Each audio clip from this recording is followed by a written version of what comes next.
The real story, if scam took place with me on the 19th of October, 2023. A typical day was interrupted by an unexpected phone call from a number 05750544978 that appeared to be local. The voice on the other end introduced itself as Khalid Ibrahim, a supposed official from the Ministry of Interior, or MOI for short. Now, this wasn't your everyday conversation. The caller claimed that the call was about the census, or population count. His strategy was simple but effective. He took me through a narrative that seemed plausible. He told me about an ongoing population count, the census, and how a representative would visit my house to verify some details. They even went as far as to confirm that there was a sticker on my door, creating a sense of authenticity. He used it to his advantage. The narrative was so believable, so I thought, why not? Now, this aroused suspicion, but before my mind could wander further, my phone buzzed with a message. He claimed the message was from Tawakkalna, a familiar name in the kingdom, and asked me to verify it. Before I could process this, another message popped up, this time from MOI Gov SA. He assured me that he was able to send the message from the MOI because he works there. The MOI branding lent credibility to his story. He seemed like a genuine person from MOI, and I found myself trusting him. To further win my trust, he started sharing information about my ICAMA profession and my company name. This gave me confidence that he was indeed who he said he was. The conversation then shifted to my work details and my family's visit visa. With the caller's name and supposed position at MOI, they began to gain my trust. That's how these confidence games start, with a seed of trust planted in a seemingly innocuous conversation. But then, he dropped a bombshell. He started talking about bank accounts and a supposed VAT rule. If anyone had more than 2 bank accounts, they would have to pay a 15% VAT. Now, this was news to me. I have only 2 bank accounts, so I believed I wouldn't be affected by this supposed tax. However, he didn't stop there. He insisted that everything was moving online and that my bank accounts needed to be connected with the MOI records. He was persistent, even when I was hesitant. He reassured me in Arabic, saying, "This is KSA, no fraud takes place here. You are not cooperating in government work." Then came the final request. He asked me to download an app called Nafath. According to him, this app would streamline the entire process, making it easier for both of us. Now, looking back, I realize how cleverly he had manipulated the situation. The scammer was convincing, using the tools at their disposal to gain my trust. And that's how they win the confidence game, with a blend of persuasion, persistence, and a sprinkle of personal details. But as we will see, all that glitters is not gold.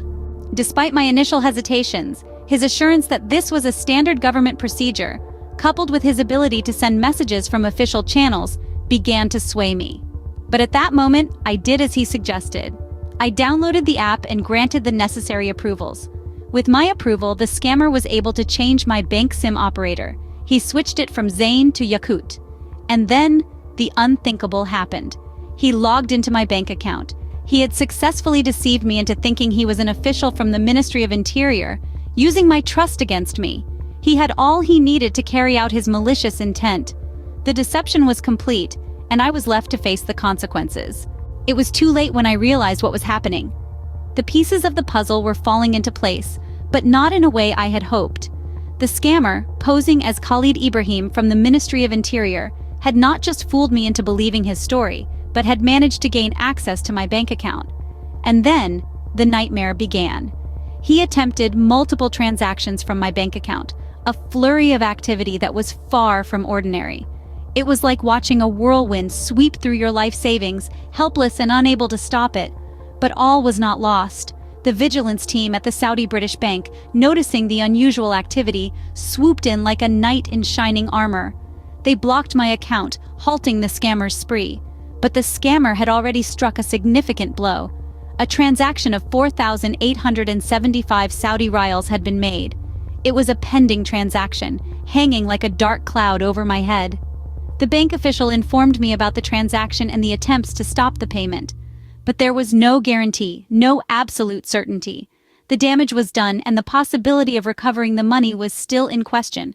The realization hit me hard.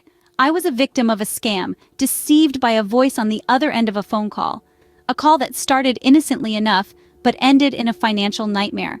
A scam that was not just about the money, but about trust, about the feeling of safety in one's own home.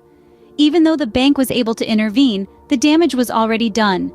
And just like that, I was left picking up the pieces, a harsh reminder of the world we live in, a world where trust can be exploited, and a simple phone call can turn your life upside down. Such scams are not uncommon, and everyone must be vigilant. As we've seen, fraudsters can be remarkably convincing, gaining our trust with an air of authority and a wealth of seemingly legitimate information. But don't be fooled. These con artists are experts in manipulation, using our own trust and goodwill against us. So how can we protect ourselves? Firstly, never share personal or financial information over the phone, especially if you didn't initiate the call.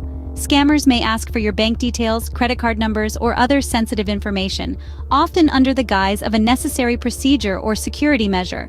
But remember, no reputable organization will ever ask for such details unsolicited. Secondly, verify the caller. If a person claims to be from a certain organization, hang up and call that organization directly using a number from their official website or a trusted source. You can then confirm if the call was genuine. Also, be wary of high-pressure tactics. Scammers often create a sense of urgency, pushing you to act quickly without thinking.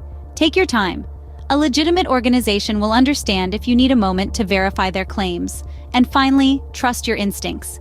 If something doesn't feel right, it probably isn't. Don't be afraid to hang up and report the call to your local authorities.